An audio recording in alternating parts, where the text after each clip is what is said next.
अहमद बिलाल महबूब साहब, तारीखी तौर पे आपको पता है, पता नहीं अब ये अच्छी बात है या नहीं, बट हमारे इस एनवायरनमेंट के अंदर शायद हम सबको पता है कि हम जो एक सुपर जो रेफरी होता है उसकी गुंजाइश हमेशा मौजूद होती है कि वो आए और कॉन्फ्लिक्ट रेजोल्यूशन के अंदर सारे को बिठाए। चाहे वो आपको माने में था कि जी सारे घर चले जाओ, प्रेसिडेंट भी घर जाएं, प्राइम मिनिस्टर भी घर जाएं, वो कॉकर फार्मूला हो जाए, वो तो चले माजी की बात हो गई।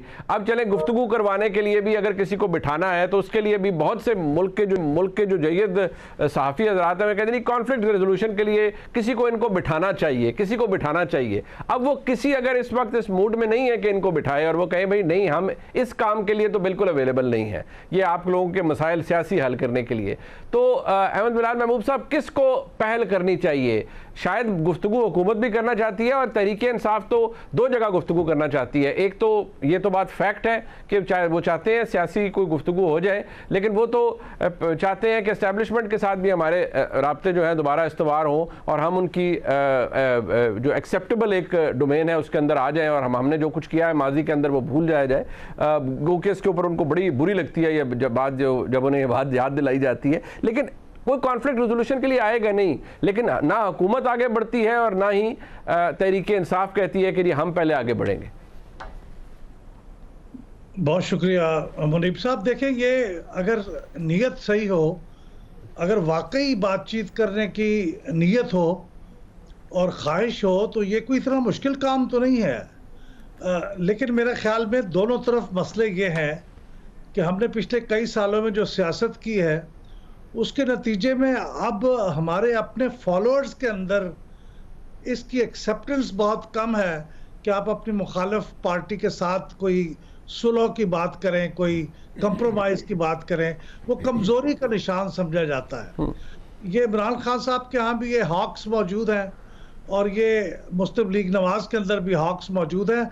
ये यानी कोई पहल करना आसान काम नहीं होगा, ये कमज़ोरी की निशानी समझा जाएगा।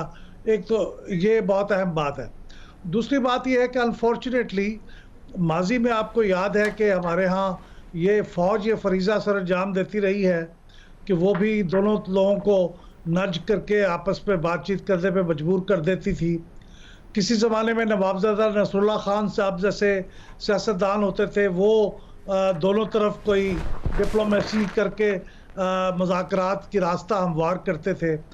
और ये भी हुआ है कि हमारे दोस्त मुल्क सऊदी अरब के सफ़ीर एक ज़माने में उन्होंने एक काम सर अंजाम दिया था कि उन्होंने PNA और के दरमियान जो है वो बातचीत शुरू करवाई थी।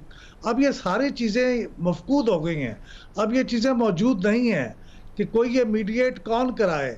ये जो हमारे चंद दोस्त मीडिएट कराने की कोशिश कर रहे हैं बहुत अच्छा काम कर रहे हैं, लेकिन ये भी मुझे नहीं लगता कि कोई रास्ता बन रहा है या अभी नहीं बन रहा है। तो ये, और आखिरी बात मैं ये कहना चाहता हूँ कि ये हमें हकीकत पसंद होना चाहिए कि जब मुज़ाकरात शुरू हो भी जाते हैं तो वो लाजिम नहीं है कि वो कामयाब होते हैं। हमने ये काम अपने देखा है 1970 के अंदर भी, 1971 के 1970 के अंदर भी कि इलेक्शन के बाद जो भुट्टो साहब और मुजीबुर रहमान साहब के दरमियान मुज़ाकरात हुए, बार बार हुए, कभी उसमें याह्या खां भी शरीक हुए, वो बावजूद बार बार मुज़ाकरात के कामयाब नहीं हो सके। फिर वो हम ट्रेजिडी की तरफ गए, मुल्क टूट गया।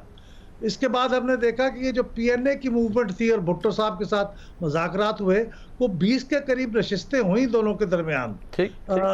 काफ़ी मुश्किल से शुरू हुए मुज़ाकरात, वो भी कामयाब नहीं हुए।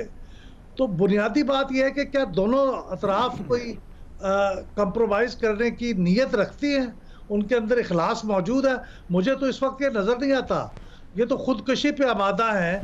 और जिस तरह हर आदमी पुराने ज़माने में फाइटर्स देखते थे ना, एक हाथ में उनके तलवार होती थी, एक में ढाल होती थी, वो तलवार चलाते थे और दूसरी से अपना दिफा करते थे। अब आप फरमा रहे हैं ये जो असेंबली के अंदर एक्ट पेश हुआ है जी, ये ढाल है, ये अपने आप को बचाने के लिए कि वर्स्ट सिचुएशन से हम बच जाए, और जब मौका मिलेगा तलवार भी चल जाएगी।